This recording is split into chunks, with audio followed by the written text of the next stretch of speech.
He said the Pac-12 should consider all options, especially schedule alliances. Bowlesby knows the Pac-12 well. I believe he was at Stanford at one time. He's a good source for Kliavkoff. This won't be the only time they talk. Check back in a few months. Well, we will. Jon, thanks for being here. Great to have you. So let's talk about what we know, first of all, and then we'll talk about what you believe is going on and what maybe shouldn't be going on. What do we know about this summit between these one veteran commissioner and the new kid on the block? Yeah, well, I think it's just a preliminary discussion, right? There's going to be a lot of these over the next however many months between the ACC and the Big Ten and the Pac-12 and the Big 12. There is going to be a lot of talking, and I'm sure TV networks will be involved behind the scenes as well. You know, it does. There's no harm in having a discussion, especially a preliminary one, about what some of the options would be. The Pac-12, you know, Bob Bowlesby and former Pac-12 Commissioner Larry Scott, you know, years ago had discussions, very preliminary, about a schedule alliance back then. And, you know, it makes sense in a lot of ways because of the geography of the two conferences. So, I mean, I don't really think it necessarily means anything other than it's, you know, a start down a potential path. But we're going to see a lot of that all over the country. Well, Jon, let's talk about what's in it for the Pac-12. I mean, I think we all can agree the Big 12 is on the Titanic right now, and it's just dodging icebergs. But the Pac-12 is not exactly on great footing either. So what could the Pac-12 gain from all this other than some scheduling alliances, which, you know, might sound good to the networks, but maybe not to anyone else? Well, I mean, I don't really see how the 8 schools left in the Big 12, I don't really see how they make sense for the Pac-12 in terms of like an acquisition, becoming full members, right? I just don't think that they fit in a lot of ways.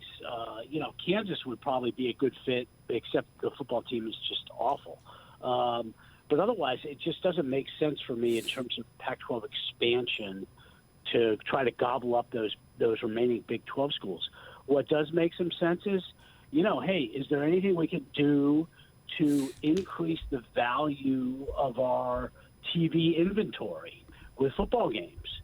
And I don't know that there is, but I think that that's probably along the lines of what they're talking. The Pac-12 doesn't necessarily need to add members, but it needs to generate more dollars. And it's looking for ways, considering all options, looking for ways to grow its revenue without having to add schools that really don't fit on a lot of fronts. And it's hard to make the case that an Iowa State or a Baylor really fit in the Pac-12, but maybe there's a way to make use of those the two conferences to generate some additional media value. I'm disappointed in you, Jon. I don't know why you don't see the value of merging the cultures of Berkeley, California, and Ames, Iowa. I'm sorry I let you down, Paul. I'm shocked. I mean, but that's a big part of it, right? I mean, fans need to remember that presidents, ultimately the decision makers in these things are presidents, regents, trustees, and they care about more than just the football product, right? They care about the brand and the academics and the institutional cultural fits.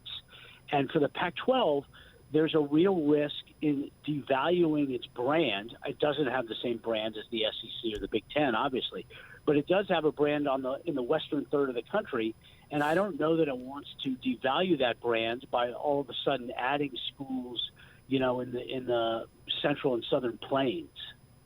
And I guess maybe the better question, Jon, is who would the remaining schools, I shouldn't talk about them like they're stuck in the back of Walmart on the discount rack, but who in that league would be of any value to anyone?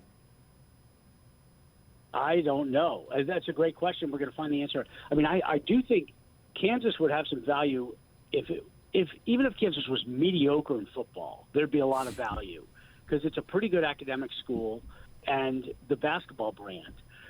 And because, geographically, you could argue it could kind of fit with the Big Ten.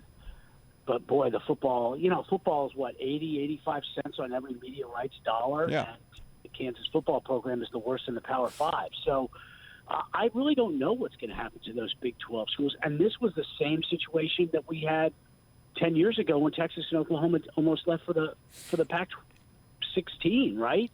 Those other Big 12 schools don't have much going for them, in my opinion, without Texas and Oklahoma anchoring them.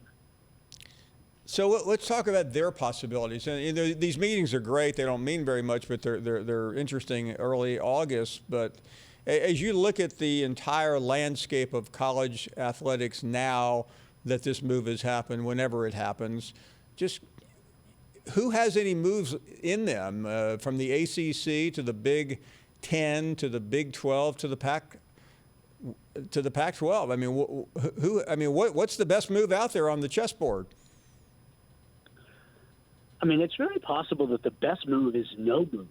That the only changes that we see are Texas and Oklahoma going to the SEC, and that's it. Now, maybe the Big 12 ends up adding schools from the AAC or merging with the AAC in some way. But the ACC, the Big 10, and the Pac-12 just kind of stand down, right? And don't make panic moves. Of those three, right, the Big Ten certainly has got the strongest hand to play, obviously, right? And what would make the most sense, I think, is if the Big Ten wanted to get real aggressive, it went after some of the high-end academic ACC schools. Thanks for watching ESPN on YouTube. For live streaming sports and premium content, subscribe to ESPN+.